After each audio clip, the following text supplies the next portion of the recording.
Lanjut ke sesi ketiga, dan sesi ini yang paling seru teman-teman, karena masing-masing capres saling bertanya dan saling memberikan tanggapan atas jawaban satu sama lain.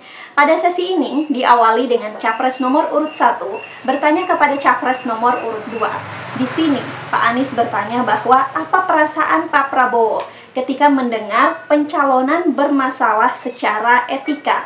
Dan Pak Prabowo langsung menanggapi pertanyaan capres nomor urut 1 seperti ini. Jadi Mas Anies ya memang suatu perkembangan politik itu ada beberapa segi perspektif ya. Jadi tim saya, para pakar hukum yang mendampingi saya menyampaikan bahwa dari segi hukum tidak ada masalah.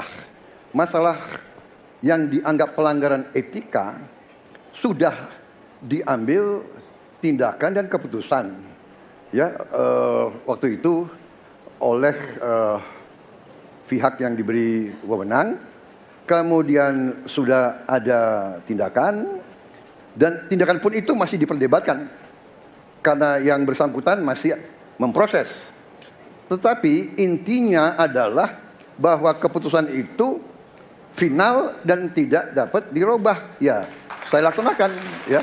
Dan kita ini bukan anak kecil, Mas Anies ya. Anda juga paham ya. Sudahlah ya. Sekarang begini.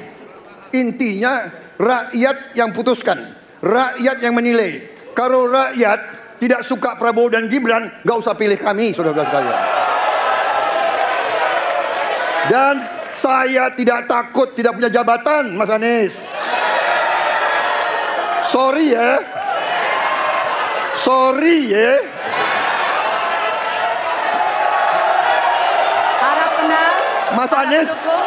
Mas Anies, saya tidak punya apa-apa. Saya sudah siap mati untuk negara ini.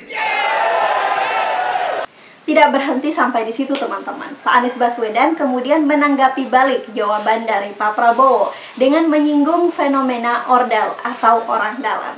Ini tanggapan balik dari Pak Anies Baswedan atas jawaban dari capres nomor urut 2. Fenomena ordal ini menyebalkan. Di seluruh Indonesia kita menghadapi fenomena ordal. Mau ikut kesebelasan ada ordalnya. Mau masuk jadi guru ordal. Mau daftar sekolah ada ordal. Mau dapat tiket untuk konser ada ordal.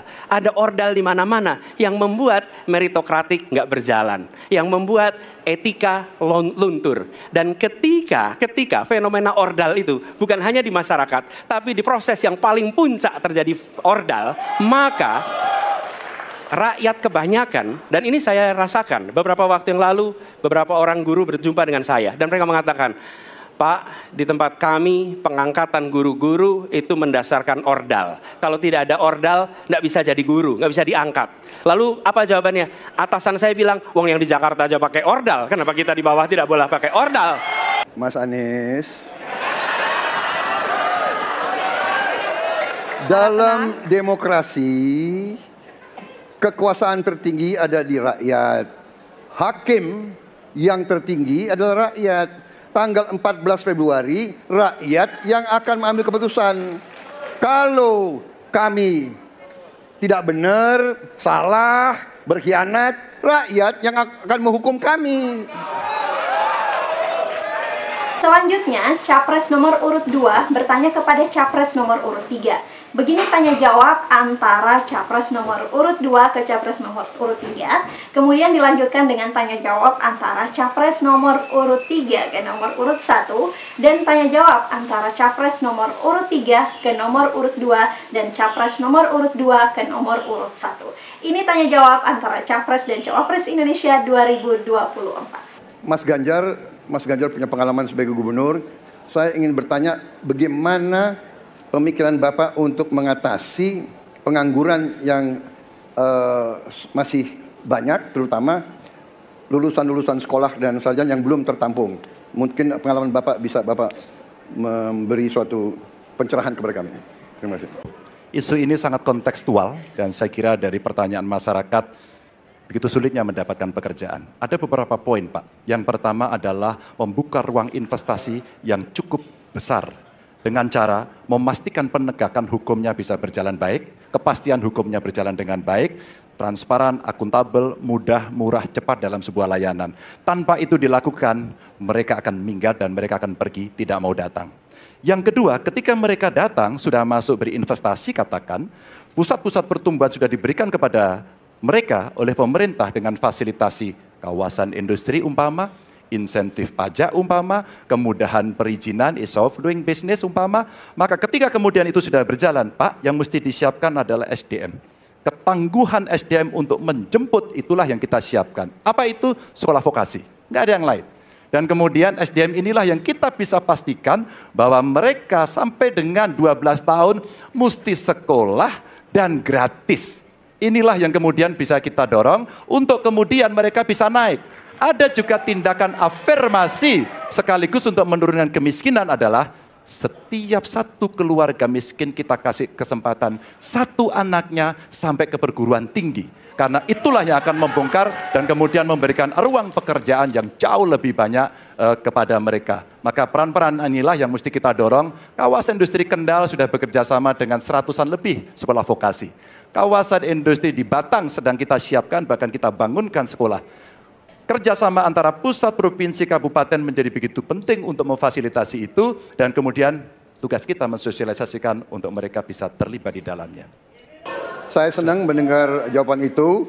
Berarti Bapak bisa mengakui prestasi pemerintah Jokowi dalam mengembangkan KEK semua, mendorong hilirisasi, menciptakan lapangan kerja, mengundang investor-investor ke Jawa Tengah untuk menciptakan pertumbuhan ekonomi yang bermutu dan berkelanjutan. Terima kasih. Ya. Ketika kami merancang kawasan-kawasan industri dan bagaimana percepatan itu kita lakukan, kami duduk dengan para menteri, bahkan kami duduk dengan presiden. Kami punya pikiran yang sama dalam merancang ini karena kita ingin menjemput 2045 sebagai negara maju, negara unggul. Itu yang harus kita ciptakan. Maka ketika kemudian soal setuju tidak setuju, kami hampir 10 tahun. Bahkan proyek-proyek strategis nasional yang ada di Jawa Tengah, saya bereskan, Pak. Karena itu bentuk tanggung jawab kami sebagai wakil pemerintah pusat di daerah, dan kami tahu posisi itu agar kita berada dalam satu barisan menjemput keunggulan Indonesia di 2045. Mas Anies pernah menjadi gubernur ibu kota. Dan hari ini menjadi isu publik, saya barusan dari IKN. Mas Anies, dengan berbagai kondisi yang ada di Jakarta, traffic jam, orang bermigrasi, bagaimana polusi yang terjadi, saya pengen dapat statement yang clear dari Mas Anies. Apa pendapat Mas Anies ketika kemudian Indonesia sentris itu ingin dibangun, mimpi besar anak bangsa sejak presiden sebelumnya ingin dibangun untuk memindahkan ibu kota dari Jakarta ke IKN. Silakan. Kalau ada masalah jangan ditinggalkan, diselesaikan. Itu filosofi nomor 1. Jadi ketika di Jakarta menghadapi masalah, maka masalah lingkungan hidup, masalah lalu lintas, kepadatan penduduk, ini harus diselesaikan. Ditinggalkan tidak kemudian membuat otomatis selesai. Justru ini yang harus dibereskan. Kalau kami melihat, begitu kita bicara lalu lintas, kontribusi aparat sipil negara di dalam kemacetan itu hanya 4-7%. Jadi nggak akan mengurangi kemacetan di sini. Yang kedua, soal lingkungan hidup. Kalau yang pindah itu pemerintah, bisnis, keluarga masih tetap di sini, masih tetap ada masalah. Karena itu kami berpandangan, masalah yang di Jakarta harus diselesaikan dengan transportasi umum yang dibangun.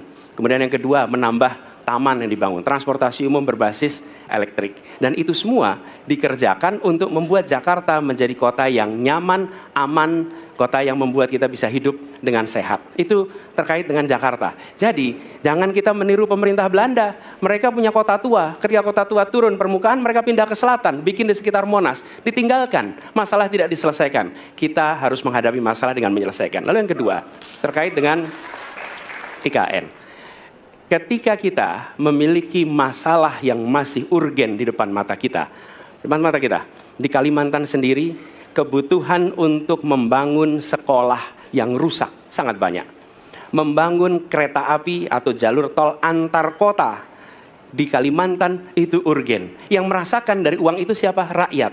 Sementara yang kita kerjakan hanya membangun tempat untuk aparat sipil negara bekerja, bukan untuk rakyat dan bukan pusat perekonomian.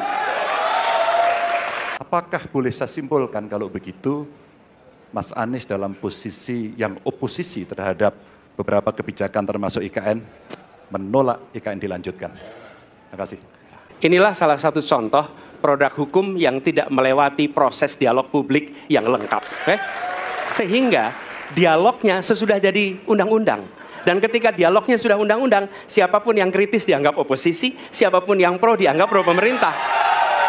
Kenapa? Karena tidak ada proses pembahasan yang komprehensif yang memberikan ruang kepada publik. Ini negara hukum, bukan negara kekuasaan. Dalam negara hukum, berikan ruang kepada publik untuk membahas sebuah peraturan sebelum dia ditetapkan. Tapi ini nada-nadanya seperti negara kekuasaan, di mana penguasa menentukan hukum. Dan kemudian dari situ kita berdebat pro kon. Kami melihat ada kebutuhan-kebutuhan urgen yang dibangun untuk rakyat. Kalau hari ini kita belum bisa menyiapkan pupuk lengkap, tapi pada saat yang sama kita membangun sebuah istana untuk presiden, di mana rasa keadilan kita? Oke? Mas Anies pernah jadi gubernur 5 tahun di DKI.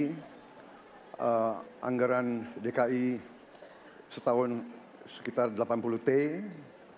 Jumlah penduduk Indonesia DKI 10 juta, kira kurang lebih.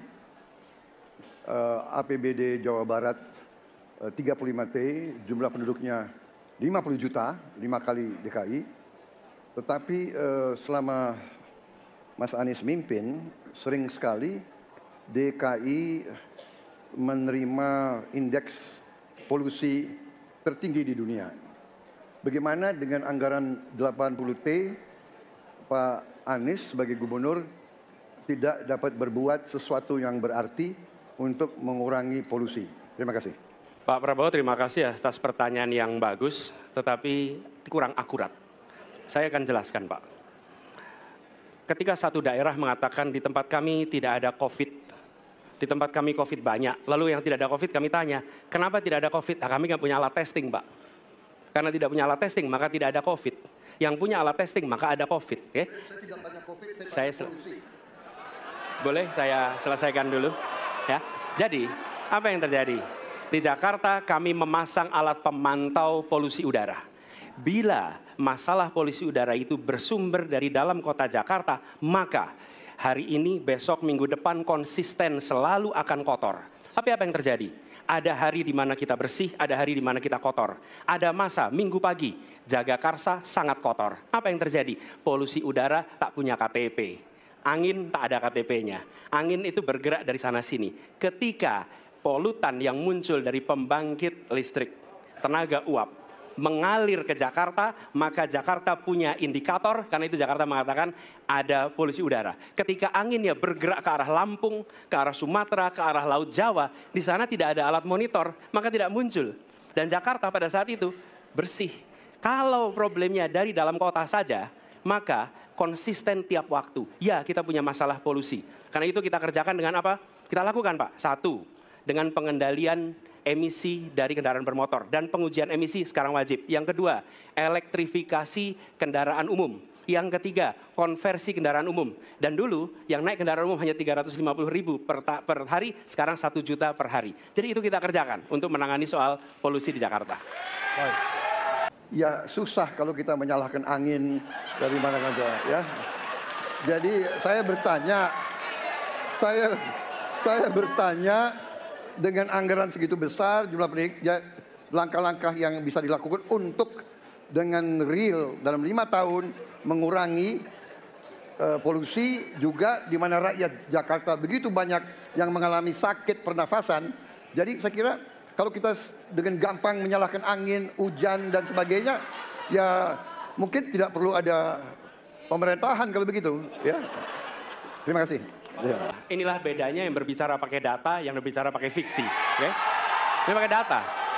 Jadi ketika ditunjukkan, ya memang ada sumber polutan dari dalam kota. Tapi kalau sumber polutan itu hanya dari dalam kota, maka Pak pakai logika sederhana sekali. Jumlah motor dari hari ke hari sama. Jumlah mobil dari hari ke hari sama. Maka harusnya angka polusinya sama setiap waktu. Betul tidak? Tapi Jumlah motor sama, jumlah mobil sama, ada. Kita sangat polusi. Ada sisi sangat tidak polusi. Nanti kalau perlu saya kirimkan gambar satelitnya kepada Bapak. Supaya Bapak bisa menyaksikan. Dan inilah mengapa kita mengambil langkah itu pakai ilmu pengetahuan, pakai data, dan menggunakan saintis untuk terlibat. Kalau tidak pakai itu, maka nggak akan ada langkah yang benar. Dan ini kemudian saya teruskan, Pak. Bagaimana pengendalian itu dikerjakan untuk dalam Jakarta. Jika saya terpilih presiden, maka yang luar Jakarta saya kendalikan juga, Pak. Izinkan saya harus membaca data untuk mengingatkan. Pak Prabowo, karena nomor 2, saya pertanyaannya 2. Ada 12 kasus pelanggaran HAM berat yang sudah dikeluarkan mulai dari peristiwa 65, penembakan misterius, Talang Sari, penghilangan paksa sampai Wamena. Dan saya ingatkan tahun 2009, DPR sudah mengeluarkan 4 rekomendasi pada saat itu kepada Presiden. 1, membentuk pengadilan HAM ad hoc. Yang kedua, menemukan 13 korban penghilangan paksa. Yang keempat, memberikan kompensasi dan pemulihan. Dan yang keempat, meratifikasi konvensi anti penghilangan paksa sebagai upaya pencegahan. Pertanyaan saja 2. Kalau Bapak ada di situ, apakah akan membuat pengadilan HAM dan membereskan rekomendasi DPR? Pertanyaan kedua, di luar sana menunggu banyak ibu-ibu, apakah Bapak bisa membantu menemukan di mana kuburnya yang hilang agar mereka bisa berziarah?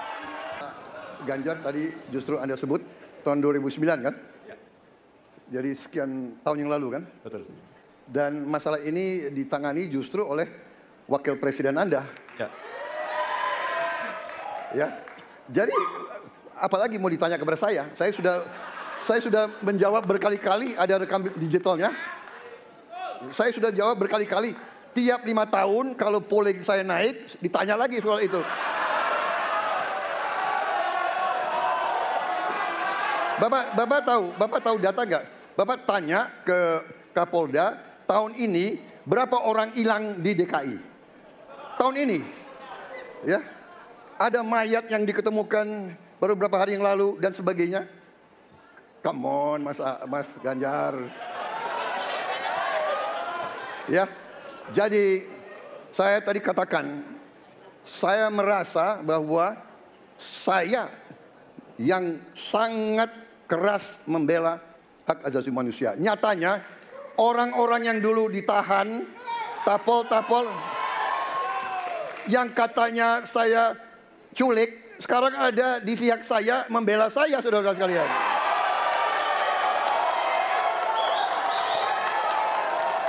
Jadi masalah HAM jangan dipolitisasi, Mas Ganjar, ya. Menurut saya, ya. Saya kira begitu jawaban saya. Prabowo ini punya ketegasan yang luar biasa. Luar biasa. Tapi sayang pada 2 jawaban ini sama sekali tidak punya ketegasan itu. Kenapa saya sampaikan? Pertanyaan saya sebenarnya 1. Apakah kalau Bapak jadi presiden akan membuat pengadilan HAM? Pertanyaan nomor kedua, apakah Bapak bisa menemukan, menunjukkan, membantu pada keluarga agar kemudian mereka bisa berziarah? 2 ini sama-sama tidak dijawab.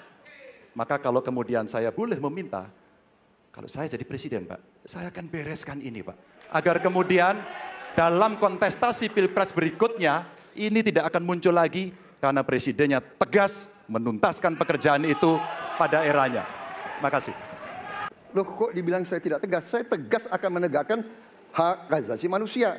Masalah yang Bapak tanyakan agak tendensius. Kenapa yang 13 orang hilang pada saat itu ditanya kepada saya? Itu tendensius, Pak Ganjar, ya. Itu tendensius. Dan wakil Bapak yang mengurus ini selama ini. Jadi kalau memang keputusannya mengadakan pengadilan HAM, ya kita adakan pengadilan HAM. Tidak ada masalah. Ya. Ada 2 peristiwa yang menarik perhatian dan perlu kita bahas di sini. Peristiwa Kanjuruhan dan peristiwa kilometer 50. Di situ proses hukum sudah dijalankan. Tetapi rasa keadilan masih belum muncul. Pada saat ini kita menyaksikan masih banyak pertanyaan, bahkan keluarga-keluarga korban masih mempertanyakan. Karena itu saya ingin bertanya kepada Pak Ganjar. Saya posisinya adalah ini harus dituntaskan. Ini harus bisa menghadirkan rasa keadilan. Bukan saja soal legalnya yang sudah diselesaikan. Saya ingin tanya posisi Pak Ganjar di dalam dua peristiwa ini. Terima kasih. Saya kira dua isu itu menjadi public talks, kanjuruhan. Kita bisa bertemu dengan para pencari fakta, kita bisa melindungi korban, kita bisa membereskan urusan mereka dari sisi keadilan korban, termasuk di kilometer 50. Ketika kita bisa bereskan semuanya, maka kita akan naik dalam satu tahap. Apakah kemudian proses legal dan kemudian mencari keputusan yang adil bisa dilakukan? Jawaban saya, bisa.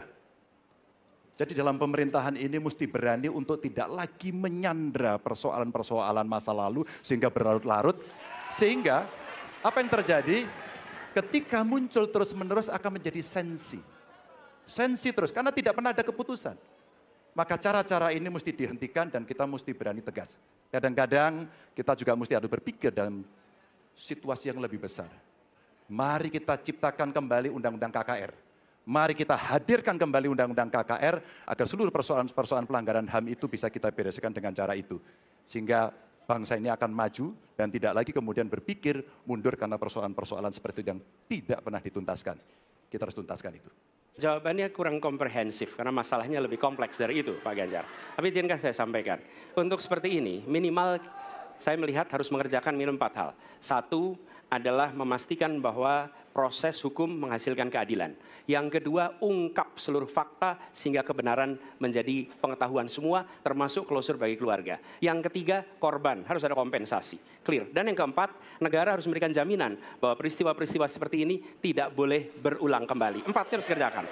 Nah, saya kemudian melihat untuk itu bisa dikerjakan, maka kita tidak bisa abu-abu seperti yang tadi disampaikan. Saya melihat kalau begitu 4 ini harus dilakukan, berarti yang pertama mungkin kita harus melakukan investigasi ulang, melakukan review. Kita harus menyelamatkan institusi, memastikan bahwa institusi itu selamat. Saya ingin tahu apakah Pak Ganjar sependapat dengan pandangan saya. Terima kasih Pak Ganjar. Soal komprehensi atau tidak komprehensif terkait dengan itu selera dan subjektif. Dari 4 hal tadi itu, saya kira hampir semua. Pelindungan korban dilakukan. Saya sampaikan pencari fakta sudah pernah ada. Kalau kemudian tidak terjadi, tidak boleh terjadi lagi, saya kira itu value yang mesti dicontohkan. Kita kerjakan semuanya. Saya orang yang tidak pernah abu-abu. Hitam, putih, sat-sat. Kami tidak pernah ragu-ragu, kami tidak pernah abu-abu. Maka kami pun tadi mengklarifikasi pertanyaan kepada pasangan calon nomor 2, karena kami bukan orang yang menunda pekerjaan, menggantung pekerjaan untuk kemudian menjadi komoditas. Saya selesaikan itu. Oke teman-teman, cukup seru juga ya debat perdana Capres pada 12 Desember kemarin. Kira-kira teman-teman makin yakin gak nih dengan pilihannya? Atau justru pengen pindah haluan gara-gara menonton debat perdana Capres kemarin?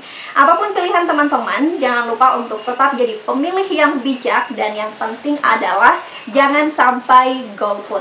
Tentukan pilihan teman-teman dari sekarang. Sekian video Nina Talks hari ini, tetap stay tune karena di video-video selanjutnya Nina Talks masih akan tetap membahas tentang isu-isu terkini yang lagi happening di Indonesia. Don't forget to like, comment, share, and subscribe, and see you on the next video. Bye-bye!